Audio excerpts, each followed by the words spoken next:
وقتی داشتم ویدئوی قبلی رو پست میکردم یه بار چک کردم دیدم چقدر من دارم از یه اصطلاح استفاده میکنم. در هر حال بیش از 20 بار توی ویدئوی قبلی گفتم در هر حال. بازم میگم در هر حال. اینجوریه، بعضیا روی یه سری اصطلاحات قفل میکنن و تکیه کلامشون میشه.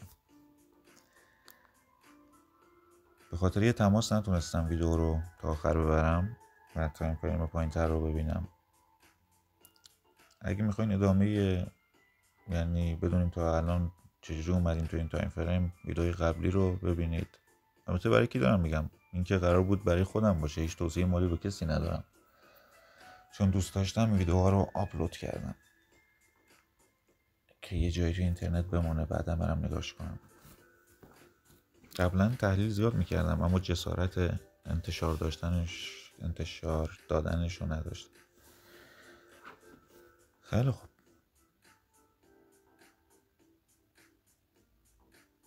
میریم سراغ بیت کوین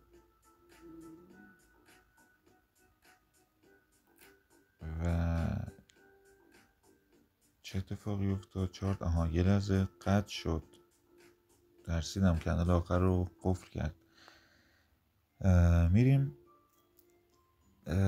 حرفمو یه بار دیگه ادامه بدم. من توی تایم فریم پایین تر توی این منطقه یه چیزایی دیدم که به این صورته که من احساس میکنم بیت کوین رو به بالا بیاره و تا این منطقه حداقل بکشوندش. حالا یا ما اینجا بتونیم سل بگیریم توی این مناطق، یا نه اینجاها که داره بالا میره بایش رو بگیریم. باید ببینیم چی پیش میاد. اما من فکر میکنم بر اساس اون کندل هفتگی که وجود داشت و اتفاقی که داره اینجا میفته توی تایم فریم پایین تر، ببین این کندل هفتگی گفتیم که کف 3 تا هفته قبل رو زده و احتمال اینکه رو به بالا حرکت کنه هست، نه اینکه قطعیه. توی تایم فریم روزانه هم که دیدیم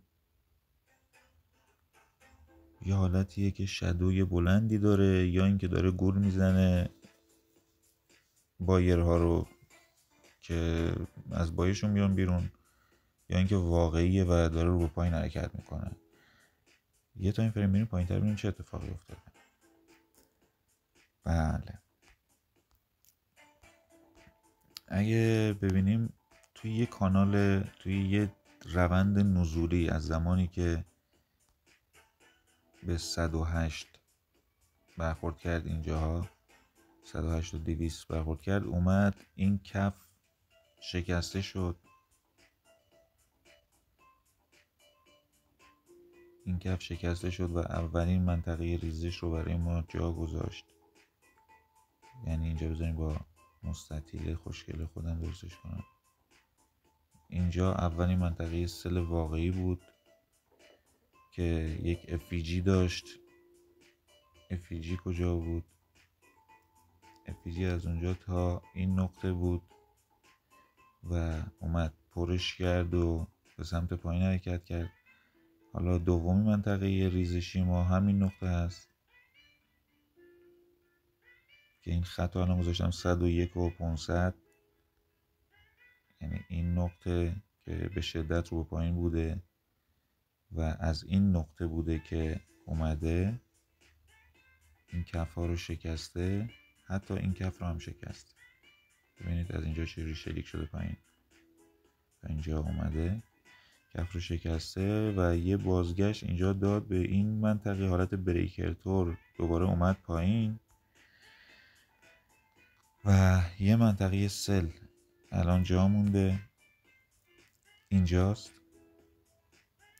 98 و یه منطقه سل اینجا بود که اومد بهش برخورد کرد. چقدر زیبا حرکت میکنه چارت تو این سبک.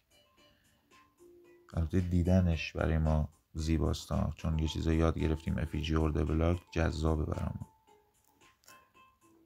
این منطقه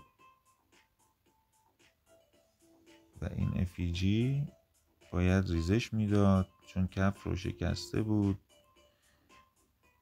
و اینطور هم شد. حدود 270-80 پیپ تا اینجا حرکت کرد و اون چیزی که الان وجود داره اینه: یک افیجی اینجا وجود داره.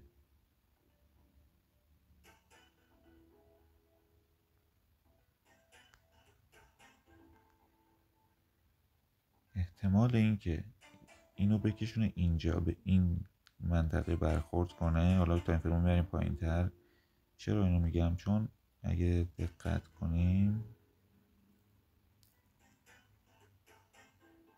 این روند نزولی رو این کندل آخریه شکسته.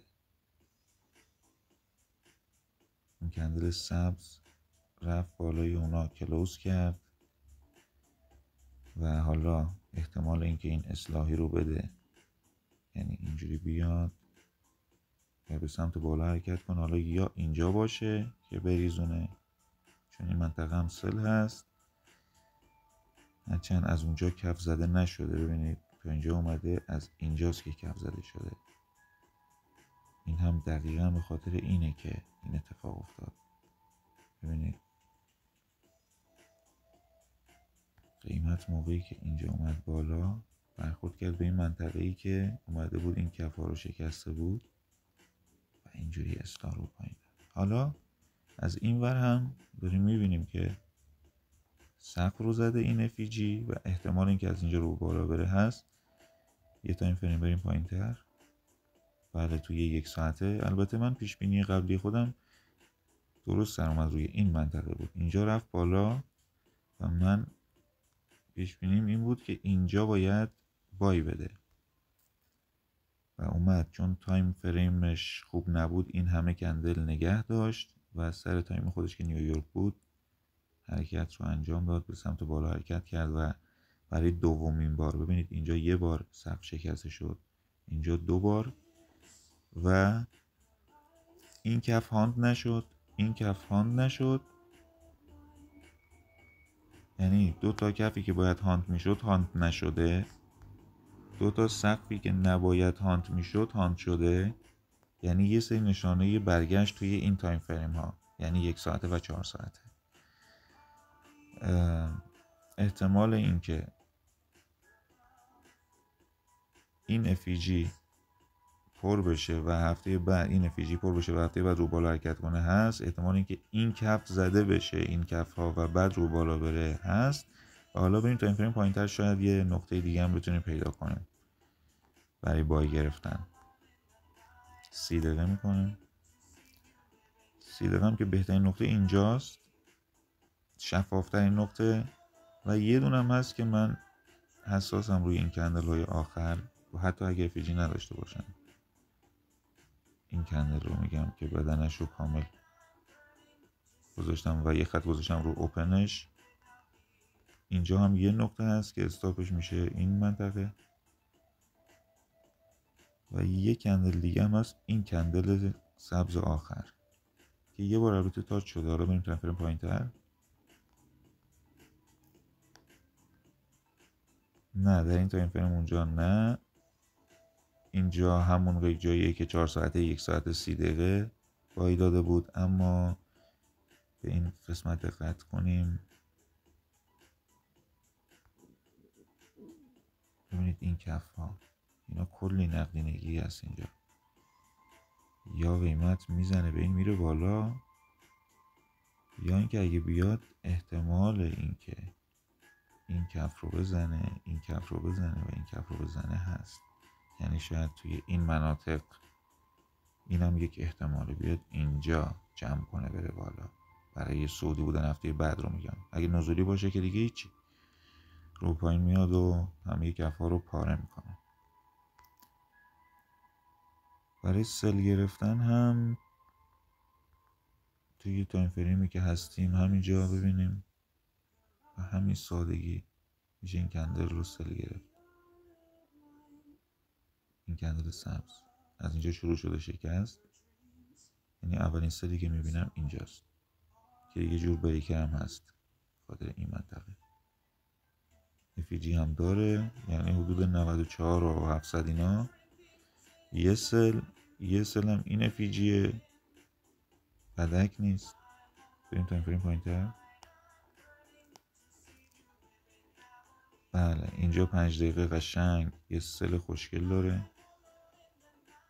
از اینجا یه شکست داشتیم، FEG هم داره، بریک تور هم هست، 95,400. یه دونه دیگه هم اینجاست، این FEG، هرچند دقیقا از اینجا شکست شروع نشده ولی میتونه اینجا باشه. شاید بیاد اینو پر کنه بعد بریزه. ببینید یه دونه اینجا بود، این یک، این دو، این سه تا سل با 3 تا استاپ کوچیک به حجم پایین. سبک من پیشنهاد میکنم برای بای هم که گفتم،